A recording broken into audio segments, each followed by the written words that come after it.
जय श्री कृष्णा। मार्गशीर्ष मास के 23वें दिन की ढेरों शुभकामनाएं। प्रिय दर्शकों, आज मार्गशीर्ष मास का 23वां दिन है और आप सुन रहे हैं मार्गशीर्ष मास महात्म्य। मार्गशीर्ष मास महात्म्य में आपने अभी तक सुना कि किस प्रकार से ब्रह्मदेव जब मार्गशीर्ष की महिमा के विषय में भगवान नारायण से पूछते हैं तो भगवान नारायण स्वयं ही उसका वृतांत सुनाते हैं कि कैसे मार्गशीर्ष मास महत्वपूर्ण है, कैसे स्नान करना चाहिए, कैसे यह मार्गशीर्ष मास कार्तिक मास की तुलना में 1000 करोड़ गुना अधिक फल देता है। वहीं ये भी बताते हैं कि क्यों इसके विषय में लोगों को जानकारी नहीं है, क्योंकि देवताओं के द्वारा इसको गुप्त रखा गया है, इसीलिए अधिकतर लोग इसके विषय में जानते नहीं हैं। अन्यथा इसका फल सभी मासों में सर्वोत्तम कहा गया है। इसकी एक एक तिथि बड़ी महत्वपूर्ण है। भगवान कहते हैं कि इसमें कैसे आपको पूजन करना चाहिए। भगवान ने आरती का महत्व बताया कि जो आप भगवान की आरती करते हैं ना, निराजन का फल अनंत है। कपूर से आरती करने वाला मनुष्य सदा वैकुंठ में वास करता है। जो घी का दिया जलाता है उसका फल अलग है। भगवान ने पुष्पों की महिमा बताई कि कौन सा पुष्प क्या फल देता है। जटी के पुष्प की महिमा के विषय में विस्तार से वर्णन आया। केतकी के पुष्प के विषय में वर्णन आया। भगवान ने बताया कि तुलसी काष्ठ की माला या कंठी पहनने का कैसे कल्याणकारी फल प्राप्त होता है। आपने सुना कि किस प्रकार से मार्गशीर्ष मास महात्म्य में जब आप भगवान नारायण के लड्डू गोपाल स्वरूप या सालिग्राम स्वरूप को जल से स्नान कराते हैं या दुग्ध से स्नान कराते हैं या गंधयुक्त जल से स्नान कराते हैं तो वह अनंत फल प्रदान करता है। वो स्नान जो है ना, उस स्नान में अर्पित की गई एक एक बूंद बहुत अधिक महत्वपूर्ण और बहुत अधिक फलदायी कही गई है। फिर भगवान के भक्तों का वर्णन आया। शिव शर्मा, उसके 4 पुत्रों का वर्णन आया। सोम शर्मा का वर्णन आया।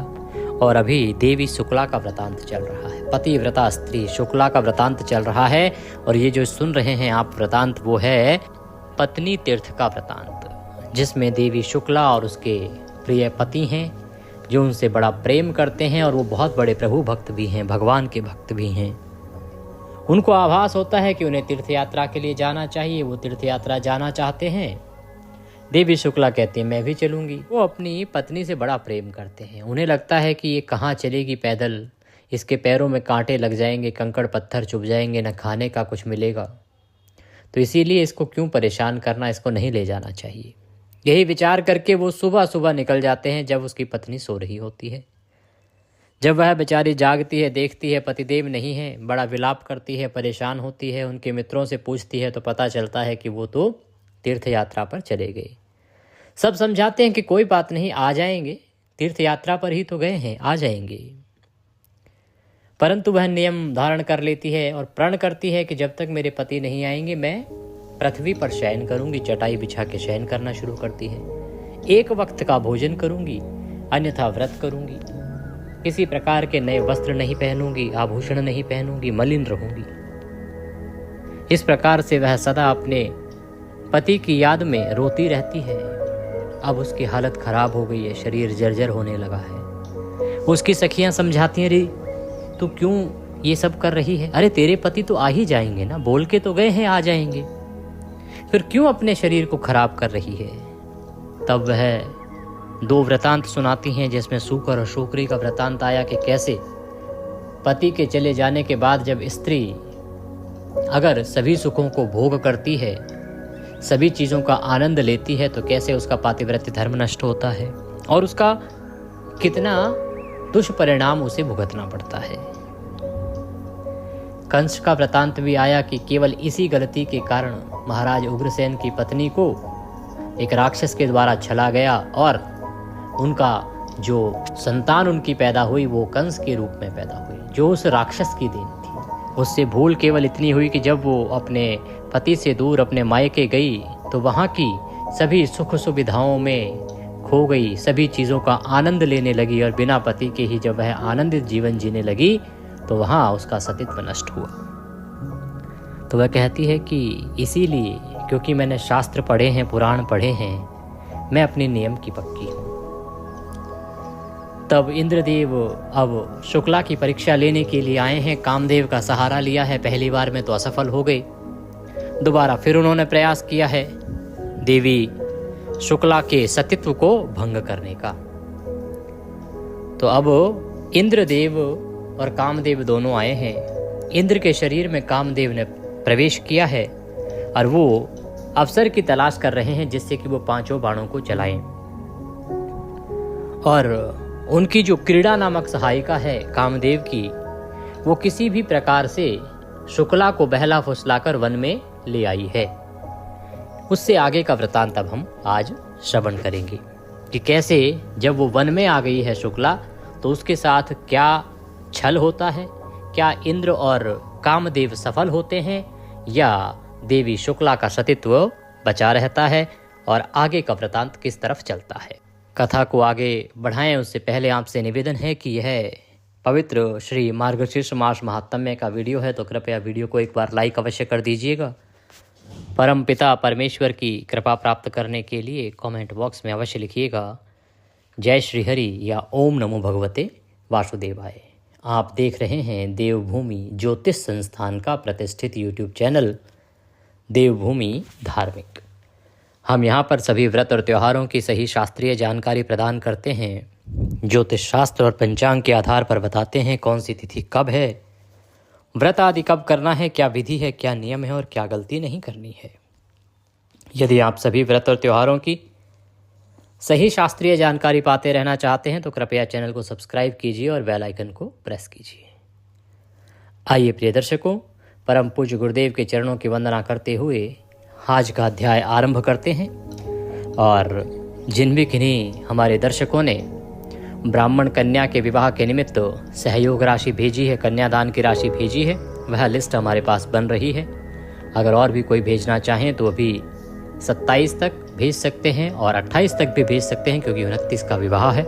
जिन जिन की राशि हमारे पास आई है, जिन जिन के पैसे हमारे पास सहयोग के रूप में आए हैं कन्या के विवाह के लिए, उनके नाम अब 27 तारीख से ही आपके सामने वीडियो में आने आरंभ हो जाएंगे। और भी यदि कोई लोग जिन्होंने सहयोग नहीं दिया है वो कन्यादान के रूप में और एक गरीब ब्राह्मण कन्या के विवाह के सहयोग के लिए कुछ भी सहायता आदि देना चाहते हैं तो वो जो स्क्रीन पर नंबर आ रहा है उस पर संपर्क कर सकते हैं और अपनी सहयोग राशि भेज सकते हैं। गुरुर् ब्रह्मा गुरुर्विष्णु गुरुर्देव महेश्वरः गुरुर् साक्षात् परब्रह्म तस्मै श्री गुरुवे नमः।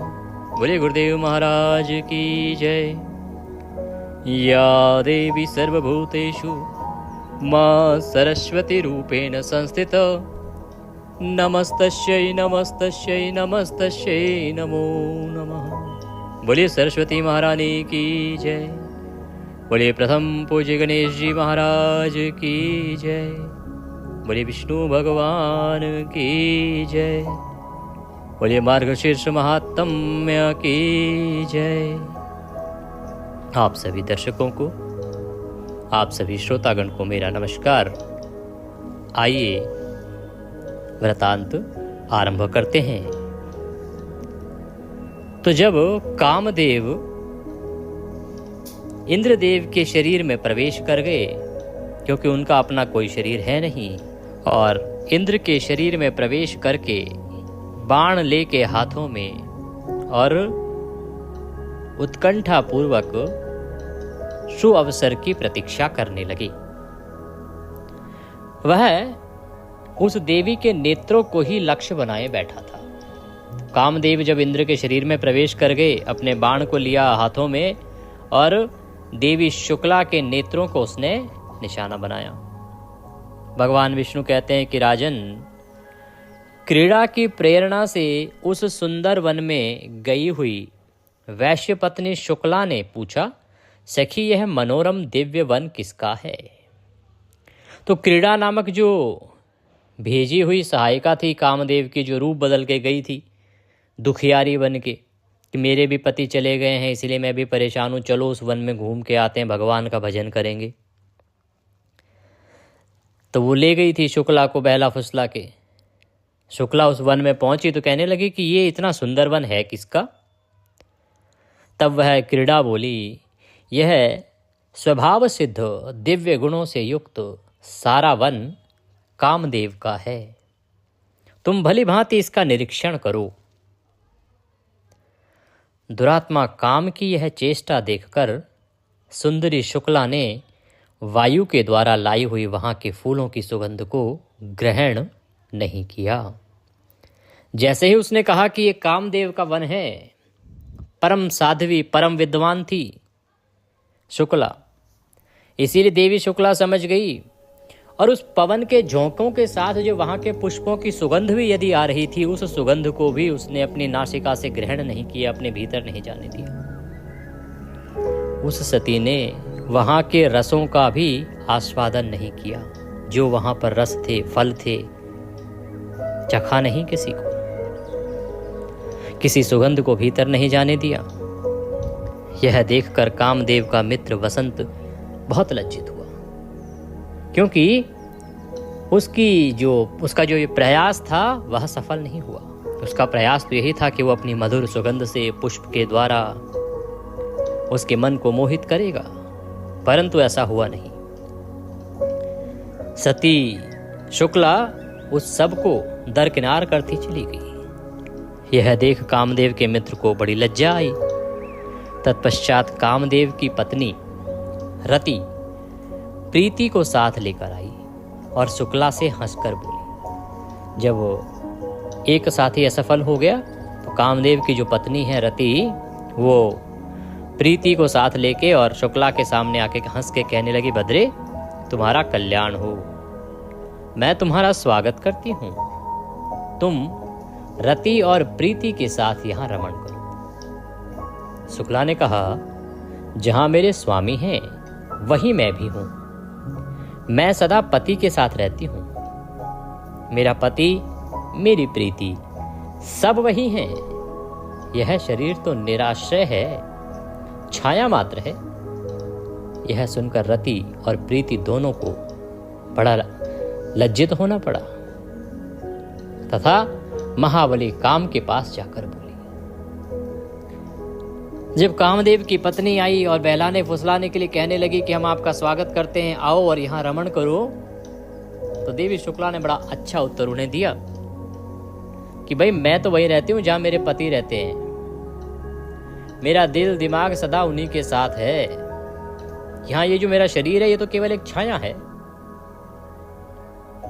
और जब ऐसा जवाब मिला तो कामदेव की पत्नी लज्जित होनी ही थी।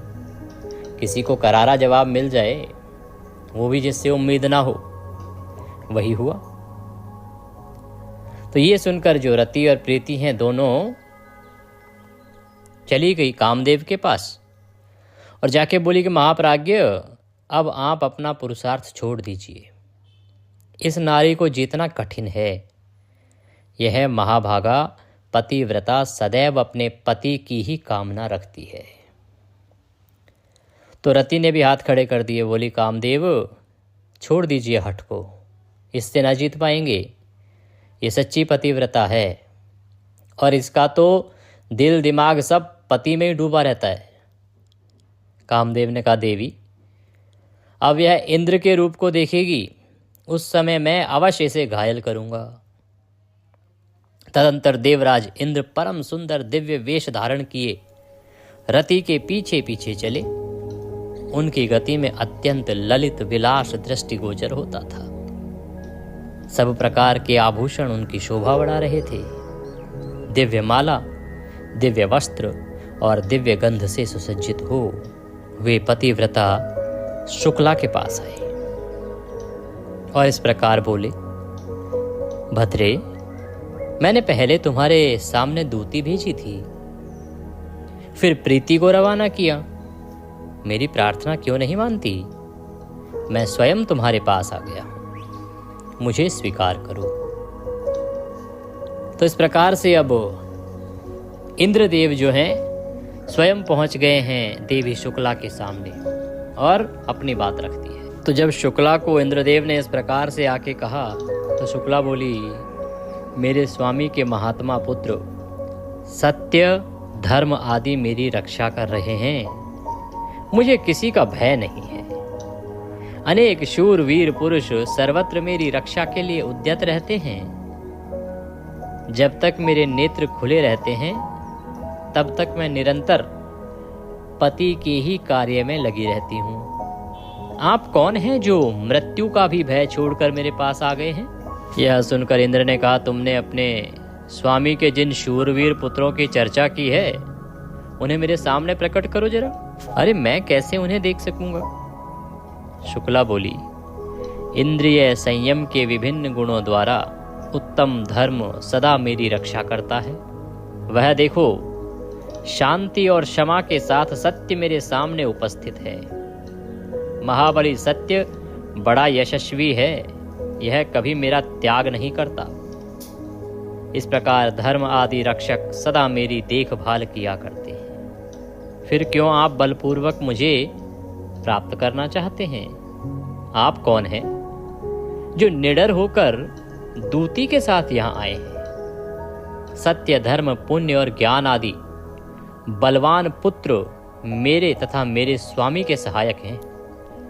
वे सदा मेरी रक्षा में तत्पर रहते हैं। मैं नित्य सुरक्षित हूँ।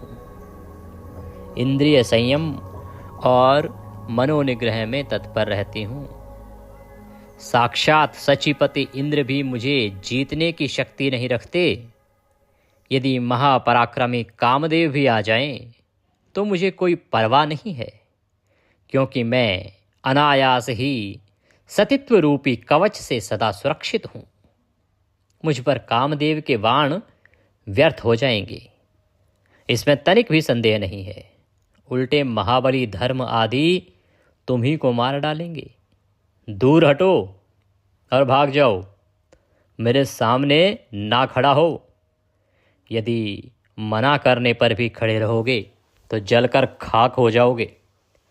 मेरे स्वामी की अनुपस्थिति में यदि तुम मेरे शरीर पर दृष्टि डालोगे तो जैसे आग सूखी लकड़ी को जला देती है, उसी प्रकार मैं भी तुम्हें भस्म कर डालूंगी। शुक्ला ने जब यह कहा तब तो उस सती के भयंकर शाप के डर से व्याकुल हो सब लोग जैसे आए थे वैसे ही लौट गए। इंद्र आदि ने अपने अपने लोक की राह ले ली। सब के सब चले गए और सबके चले जाने पर पुण्यमयी पतिव्रता शुक्ला पति का ध्यान करती हुई अपने घर लौट आई। वह घर पुण्यमय था, वहां सब तीर्थ निवास करते थे। संपूर्ण यज्ञों की भी वहां उपस्थिति थी। पति को ही देवता मानने वाली वह सती अपने उसी घर में आकर रहने लगी। इस प्रकार से देवी शुक्ला का सतित्व न केवल इंद्र पर वरन कामदेव पर भी भारी रहा और दोनों को पराजित होना पड़ा। भगवान कहते हैं कि क्रकल वैश्य सब तीर्थों की यात्रा पूरी करके अपने साथियों के साथ बड़े आनंद से घर की ओर लौटे। वे सोचते थे मेरा संसार में जन्म लेना सफल हो गया, मेरे सब पितर स्वर्ग को चले गए होंगे। वे इस प्रकार विचार कर ही रहे थे कि एक दिव्य रूपधारी विशालकाय पुरुष उनके पितामहों को प्रत्यक्ष रूप से बांधकर सामने प्रकट हुए और बोले, वैश्य, तुम्हारा पुण्य उत्तम नहीं है, तुम्हें तीर्थ यात्रा का फल नहीं मिला, तुमने व्यर्थ ही इतना परिश्रम किया। यह सुनकर क्रकल वैश्य दुख से पीड़ित हो गए। उन्होंने पूछा, आप कौन हैं जो ऐसी बात कह रहे हैं? मेरे पितामह क्यों बांधे गए हैं? मुझे तीर्थ का फल क्यों नहीं मिला? तब धर्म ने कहा, जो धार्मिक आचार और उत्तम व्रत का पालन करने वाली, श्रेष्ठ गुणों से विभूषित, पुण्य में अनुराग रखने वाली तथा पुण्यमयी पतिव्रता पत्नी को अकेली छोड़कर धर्म करने के लिए बाहर जाता है, उसका किया हुआ सारा धर्म व्यर्थ हो जाता है, इसमें तनिक भी संदेह नहीं है। जो सब प्रकार के सदाचार में संलग्न रहने वाली, प्रशंसा के योग्य आचरण वाली, धर्म साधन में तत्पर, सदा पातिव्रत्य का पालन करने वाली, सब बातों को जानने वाली तथा ज्ञान की अनुरागणी है, ऐसी गुणवती, पुण्यवती और महासती नारी जिसकी पत्नी हो, उसके घर में सदा सर्वदा देवता निवास करते हैं। पितृ भी उसके घर में ही रहकर निरंतर उसके यश की कामना करते रहते हैं। गंगा आदि पवित्र नदियाँ, सागर, यज्ञ, गौ, ऋषि तथा संपूर्ण तीर्थ भी उस घर में सदा विराजमान रहते हैं। पुण्यमयी पत्नी के सहयोग से गृहस्थ धर्म का पालन अच्छे ढंग से होता है। इस भूमंडल में गृहस्थ धर्म से बढ़कर दूसरा कोई धर्म नहीं है। वैश्य गृहस्थ का घर यदि सत्य और पुण्य से युक्त हो तो परम पवित्र माना गया है। वहाँ सब तीर्थ और देवता निवास करते हैं। गृहस्थ का सहारा लेकर सब प्राणी जीवन धारण करते हैं। गृहस्थ आश्रम के समान दूसरा कोई उत्तम आश्रम मुझे दिखाई नहीं देता। तो जब वो वैश्य क्रकल तीर्थ यात्रा पूरी करके अपने घर की ओर रवाना होते हैं तो एक दिन रात्रि को वो जिस स्थान पर देवालय में जहाँ वो निवास कर रहे हैं उन्हें दिखाई दिया कि कोई एक विशालकाय प्राणी उनके पिता और पितामह को बांध कर खड़ा है। वो बड़े चिंतित हो गए ये देख के कि ये ऐसे कैसे। तो उसने पूछा, भाई तुम कौन हो और मेरे पिता और पितामह को क्यों बांध रखा है?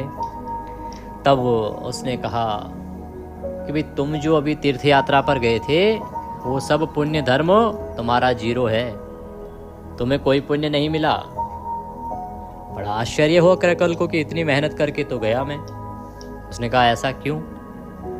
तो धर्मराज कहते हैं कि जिसके घर में पतिव्रता स्त्री हो, जो सदा अपने पति की चिंता करती हो, परिवार की चिंता करती हो, जिसके अंदर सभी सद्गुण हो, ऐसी पतिव्रता स्त्री को घर पर अकेली छोड़कर जो तीर्थ यात्रा करते हैं ना, उनको तीर्थ का फल नहीं मिलता।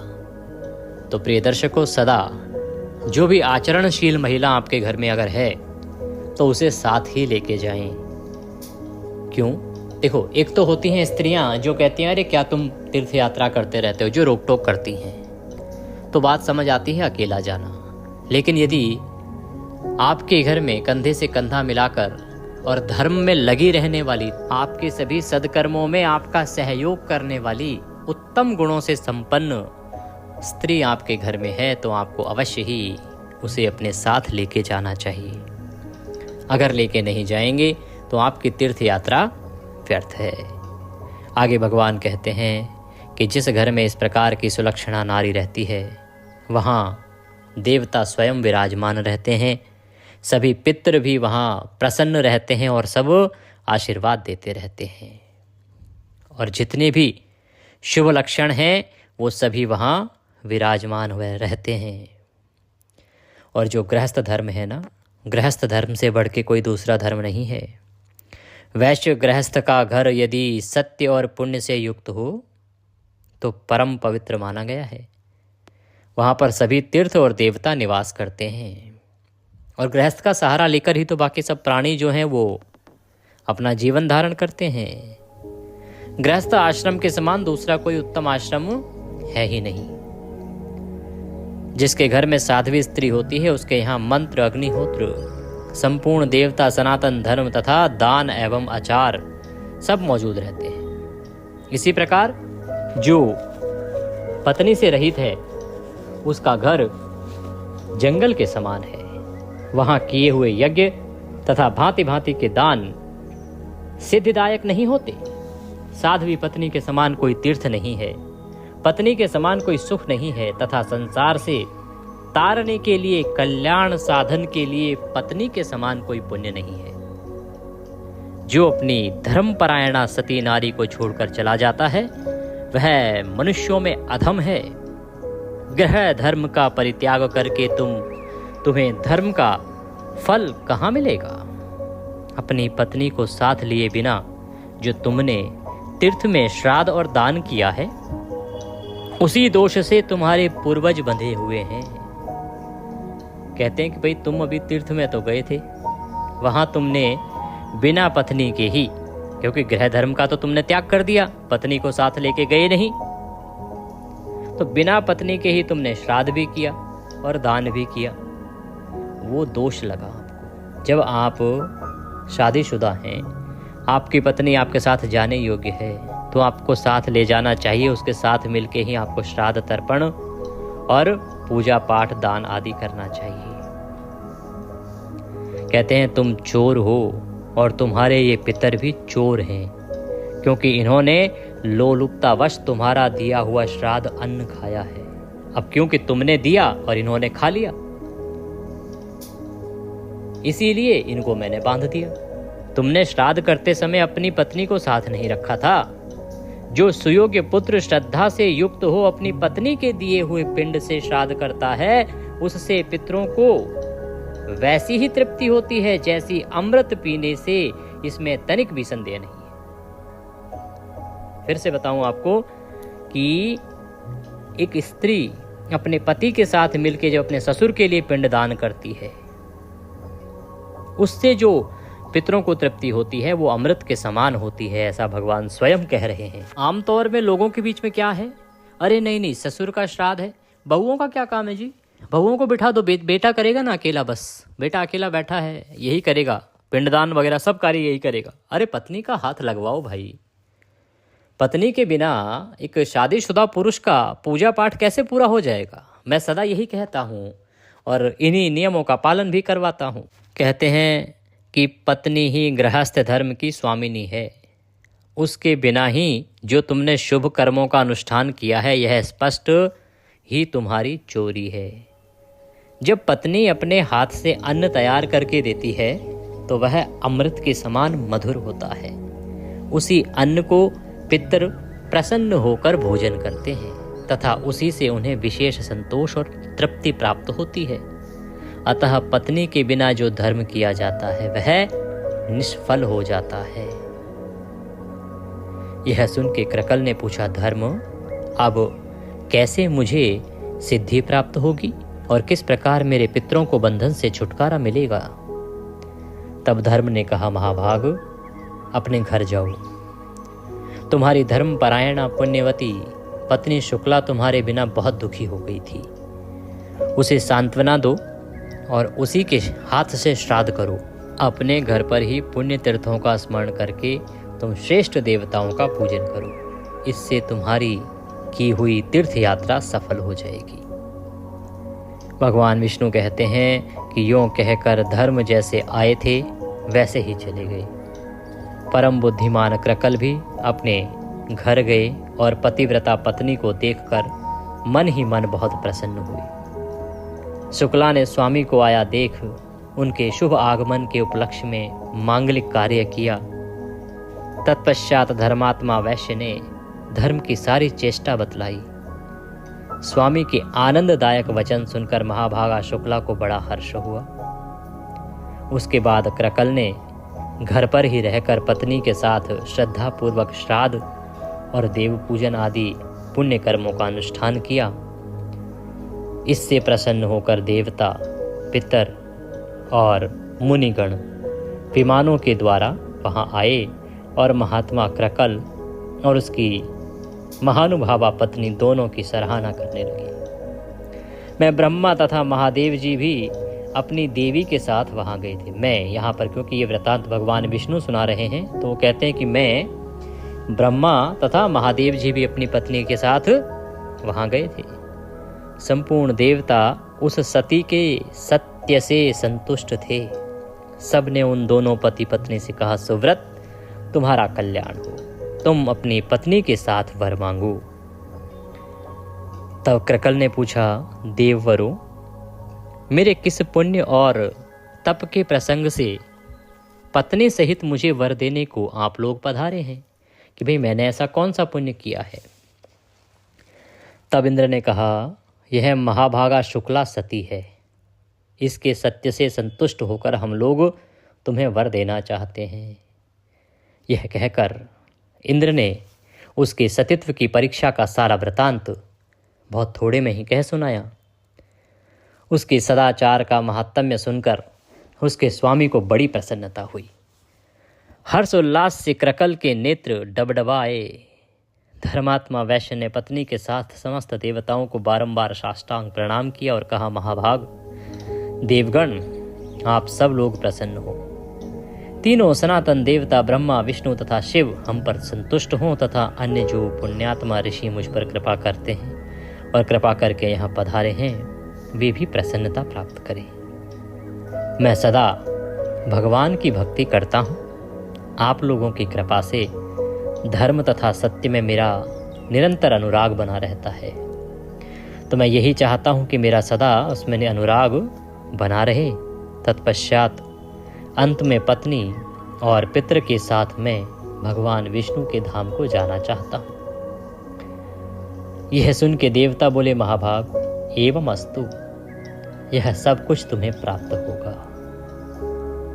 भगवान विष्णु कहते हैं कि यह कहकर देवताओं ने उन दोनों पति पत्नी के ऊपर फूलों की वर्षा की तथा ललित मधुर पवित्र संगीत सुनाया। वर देकर वे उस पतिव्रता की स्तुति करते हुए अपने अपने लोक को चले गए। इस परम उत्तम और पवित्र आख्यान को मैंने पूर्ण रूप से तुम्हें सुना दिया। जो मनुष्य इसे सुनता है वह सब पापों से मुक्त हो जाता है। स्त्री मात्र को शुक्ला का उपाख्यान श्रद्धा पूर्वक सुनना चाहिए। इसके श्रवण से वह सौभाग्य, सतित्व तथा पुत्र पौत्रों से युक्त होती है। इतना ही नहीं, पति के साथ सुखी रहकर वह निरंतर आनंद का अनुभव करती है।